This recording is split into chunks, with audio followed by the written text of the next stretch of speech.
આજે આપણે રવા ઇડલી બનાવશું તો 500 ગ્રામ રવો છે, સાઈઝ છે તો આપણે રવો પલાળી લેશું સાઈઝમાં.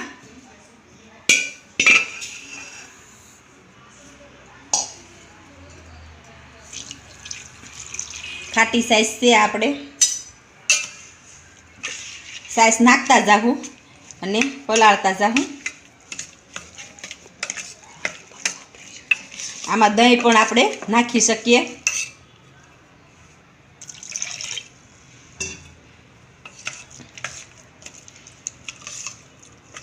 આપણે આ નોર્મલ જ રવો છે, ઝીણો આવે ને તે છે, જાડોય આવે.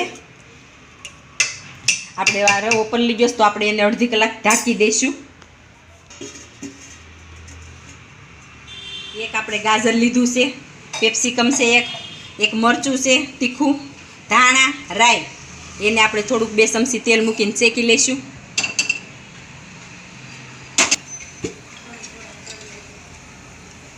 આપણે 2 ચમચી તેલ મૂકશું.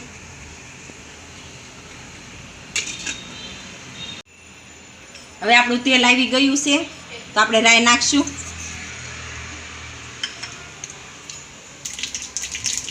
હવે આપણે એક મરચું કાપ્યું છે એ નાખશું.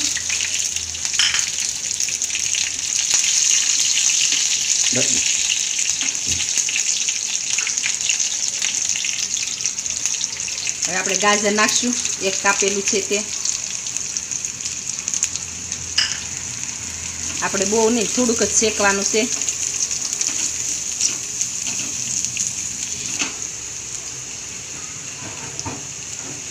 આ ગાજર આપણું થોડુંક શેકાઈ ગયું તો આપણે કેપ્સિકમ નાખશું.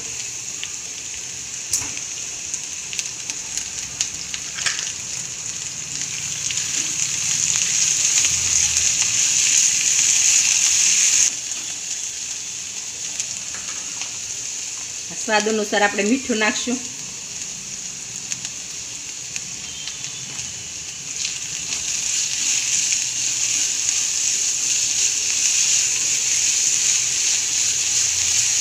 હવે આપણે ગાજર ને કેપ્સિકમ શેકાઈ ગયા છે તો આપણે ધાણા એમાં નાખી દઈશું અને ગેસ આપણે બંધ કરી દઈશું. નીચે લઈ લઈશું.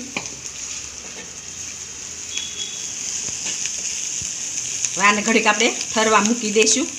પછી આપણે બેટરમાં નાખશું. રવાના બેટરમાં આપણે પછી નાખશું. હવે આપણે સ્વાદ અનુસાર આમાં મીઠું નાખશું.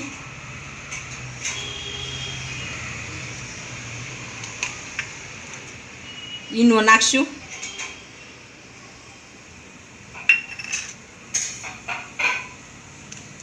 તમે સોડાય નાખી શકો.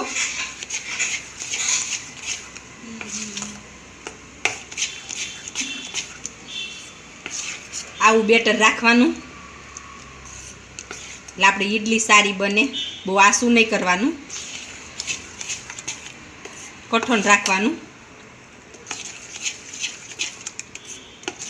હવે આ બધું આપણે શેકું છે તે અંદર નાખી દઈશું. એ ઠરી ગયું છે. આપણે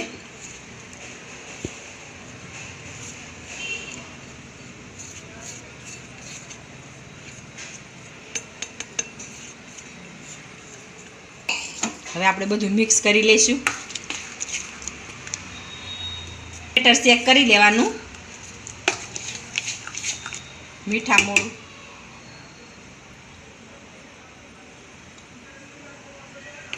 બરાબર છે. ગેસ ચાલુ કરી દીધો છે.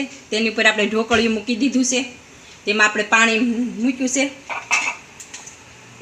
હવે આપણે આ ડીશુને ગ્રીસ કરી લઈશું તેલ નાખીને.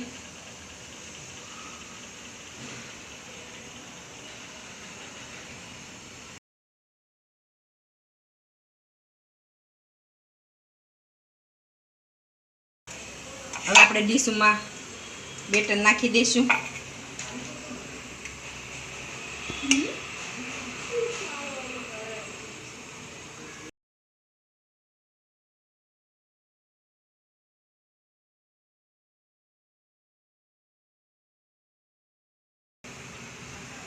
હવે આપણું પાણી ઉકળી ગયું છે તો આપણે ડીશ મૂકી દઈશું. આ બીજી ડીશ આપણે એની ઉપર મૂકી દઈશું. હવે આપણે ઢાંકણ બંધ કરી દઈશું. 5 થી 10 મિનિટ રાખશું. હવે આપણે જોઈ લઈશું. હવે આપણે ઈડલી સડી ગઈ છે એમ ચેક કરી લઈશું. આ સડી ગઈ છે આપણી ઈડલી, તો આપણે લઈ લઈશું.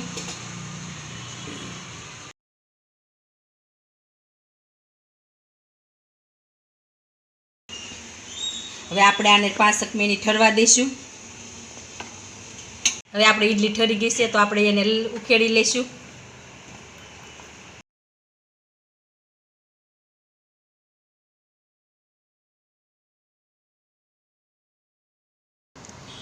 હવે આપણી ઈડલી તૈયાર છે રવાની.